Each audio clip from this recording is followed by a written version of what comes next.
Okay, so when you picture the American West, what pops into your head?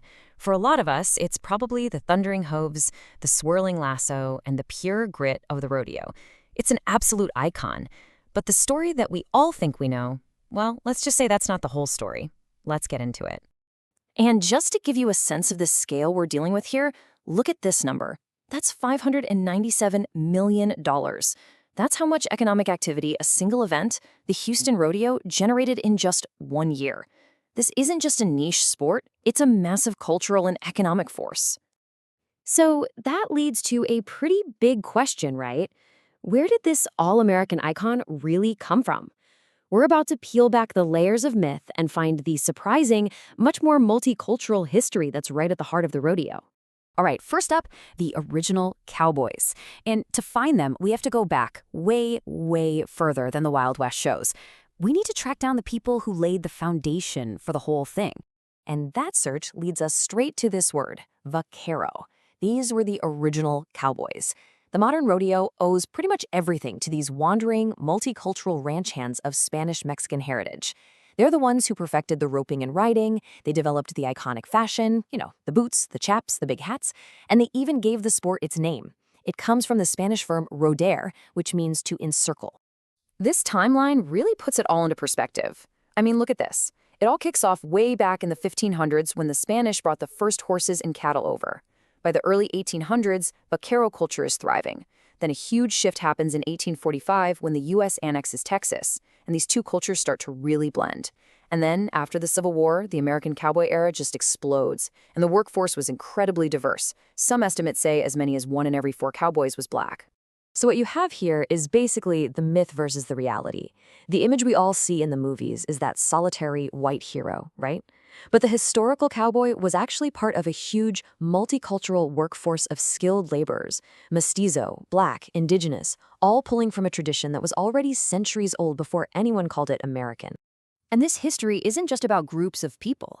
It's about legendary individuals who totally shatter that myth.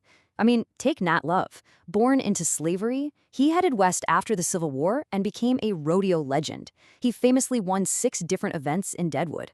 Or Bill Pickett, whose parents have been enslaved. He literally invented the event of steer wrestling, or bulldogging, a wild event that's still a staple today. Okay, next section, carving out a space. Because as rodeo got bigger and more professional, something started to happen. That diverse, multicultural world, well, it started to shrink. The image of the cowboy got more and more rigid, which forced a lot of people to fight for their own place in the sport. And for women, this was a huge deal. After World War II, what was really a golden era for them just ended.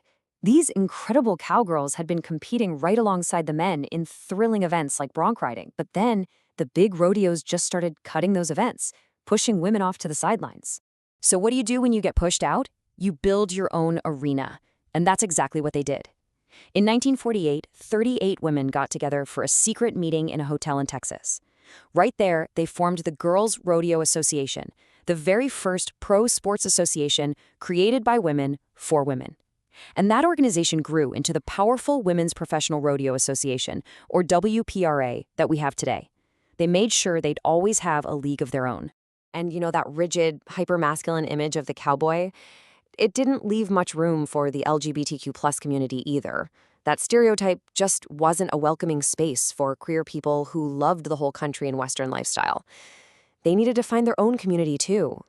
And this quote, man, it just says it all, doesn't it? For so many people, finding the gay rodeo was this revolutionary moment. It was realizing, hey, I'm not the only one. It was finding a safe place to do the sport they loved with people who got it. So this was never just about the competition. It was about belonging. Okay, but the story of rodeo takes another really unexpected turn. For more than 50 years, from 1931 all the way to 1986, a whole other rodeo universe existed, behind prison walls. And we're not talking about some small-time event. This was massive. At its peak, the Texas Prison Rodeo was pulling in 100,000 visitors every single year. Crowds flocked to see these convict cowboys compete in events that were often considered way too dangerous for the professional circuit. The legacy here is, well, it's really complicated. On the one hand, it was a real opportunity for inmates. They got to escape the monotony of prison, compete for some prestige, maybe even win some prize money. And it was actually one of the earliest desegregated sports in the South. But on the other hand, a lot of critics argue it was pure exploitation, a spectacle where the entertainment was built on watching prisoners, especially Black prisoners, risk getting seriously hurt. So that brings us to today. And what we see now is kind of a tale of two rodeos, evolving side by side but with really different personalities. Let's compare America versus Mexico. This really breaks it down nicely. Think of it this way. American rodeo is all about individual glory. It's about speed, and it's about big cash prizes. But the Mexican charreada, which is the older tradition, is much more about family, tradition, and artistry. And check out the role of women. In the U.S., the main pro event is the super fast barrel race. But in Mexico, you have the escaramuza, this beautiful, highly skilled team event where women perform precision riding patterns side saddle, all in these incredible, ornate dresses. It's no wonder one is the official sport of Texas and the other is the national sport of Mexico. Okay, so let's tie all these threads together for our last section, the rodeo's true legacy. What does this all really mean? See, the whole point here is that the diversity we found in rodeo's past isn't just a history lesson. The story of rodeo isn't about something that's fading away. It's actually the opposite. It's about constant global evolution. And if you don't believe me, just look at who's dominating professional bull riding right now. It's not who you might think. A huge majority of recent champions in the PBR have come from Brazil. The iconic sport of the American West has officially gone global. So what we have today isn't one single rodeo world. It's more like a whole constellation of vibrant, distinct communities. You've got the mainstream PRCA, the trailblazing WPRA, the International Gay Rodeo Association, the Indian National Finals Rodeo, and the list just goes on and on. And that right there is the real story of the rodeo. Its defining feature isn't one single cookie-cutter identity. It's its power to be a stage, a place where so many different communities have been able to build their own traditions, show off their skills, and tell their own stories.